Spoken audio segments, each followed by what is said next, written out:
good afternoon. I am Murana Rasas. My topic is about friendship. There are three kinds of friendship.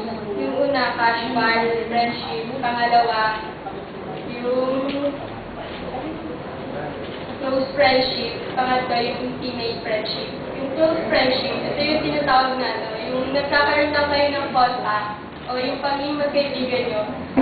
Yung casual friendship, nagkakaroon lang kayo ng parang connection sa pamamagitan ng pag-uusap sa phone. Parang yun lang yung connection sa isa't isa. Tapos yung pangalawa, yung close friendship, yun naman yung nagkakaroon kayo ng time sa isa't isa, nagkakaroon kayo ng sharing about sa buhay niyo, yung buhay mo i-share mo sa kanya, tapos yung buhay niya i-share niya sa'yo. Tapos nagsasama rin kayo tulad sa ngayon magka-churchmate kayo. Nagkakaroon kayo ng activity group, tapos nag-uusap kayo doon nila na parang doon lang kayo nagkakasama. Yung pangatlo naman, yung about intimate friendship. Ito naman yung ninanais ng bawat kabataan na magkaroon ng ganitong relationship about friendship na yung about sa intimate friendship, ito naman yung nasasabihan mo ng problema mo. As in, meron kayong connection, parang bawat oras, tinatanong niyo isa't isa, nag-share kayo sa buhay niyo, tapos na wala kayong nililihit sa isa't isa, yung kung ano yung wala ka sikreto sa kanya, wala na siya sikreto sa'yo. Kung ano yung problema mo, i-share mo sa kanya, tapos yung problema niya, i-share din niya sa'yo. Tapos pag tayo meron ka problema, malalapitan mo siya. Tapos gano'n ka rin pag ikaw yung may problema, malalapitan mo rin siya. Tapos pag yung parang pag may nagawa kong pagkakamali o yung kaibigan mo may nagawa kong pagkakamali, parang okay lang yun sa kanila. Parang humingi ka lang ng sorry.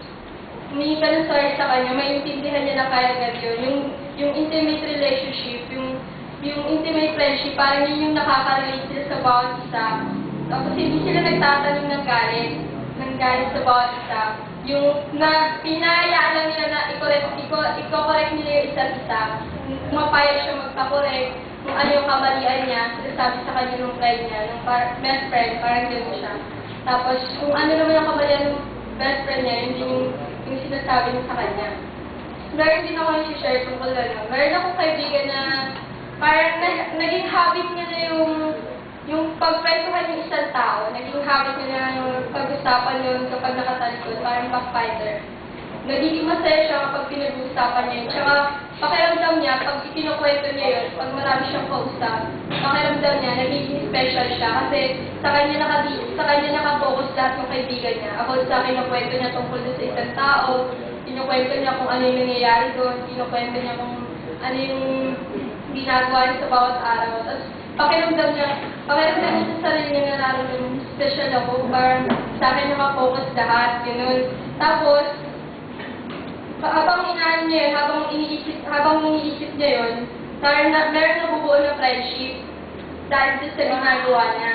Nabubuo yung doon sa pagkukwento niya tungkol sa isang tao, meron nabubuo friendship, pero hindi niya alam na malaki pala yung idinudulot nun about sa pananiraan sa isang tao.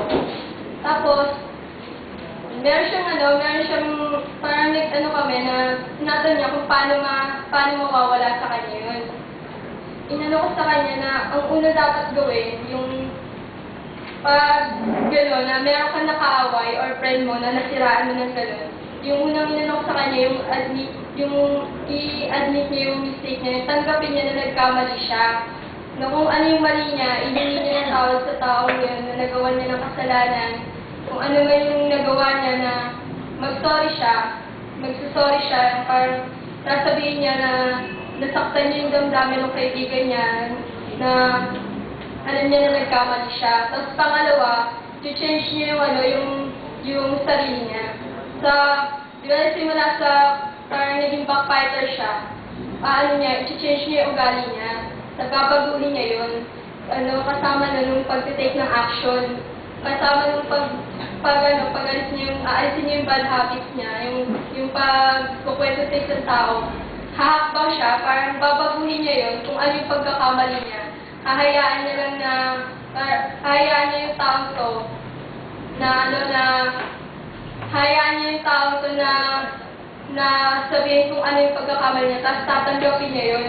Pag tinanggap niya yun, parang hihingi siya ng forgiveness dito. Para balik sa tao na inanuhan mo, kung nahingian mo ng tawad, nasa kanya yun, kung patatawarin ka niya o hindi. Pero kung hindi ka niya pinatawad, parang nandun pa rin yung pag nakikita mo siya, ngingitian mo siya, hingi ka ng sorry sa mga nagawa mo sa kanya. Pero wag ka pa rin sumuko.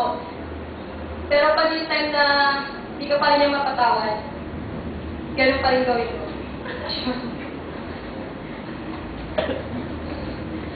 Tapos kapag gano'n na yung time na parang yung relationship na gano'n, yung intimate friendship, parang mas marami ka pa tayong mas gugustuhan na gano'n. Parang gusto nila meron silang best friend na matatawag kaysa sa friends na kung sino-sino lang.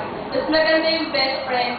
Tsaka may share mo naman sa best friend mo, kung talagang best friend mo siya, may share mo sa kanya yung tungkol kay God, na ganito yung love ni God sa atin, na meron pang mas mapagkakatiwalaan kaysa sa akin. Sasabihin mo dun sa best friend mo na, ito si Jesus Christ. May share mo sa kanya yung tungkol kay Jesus Christ, sa best friend mo, hindi man siya Christian.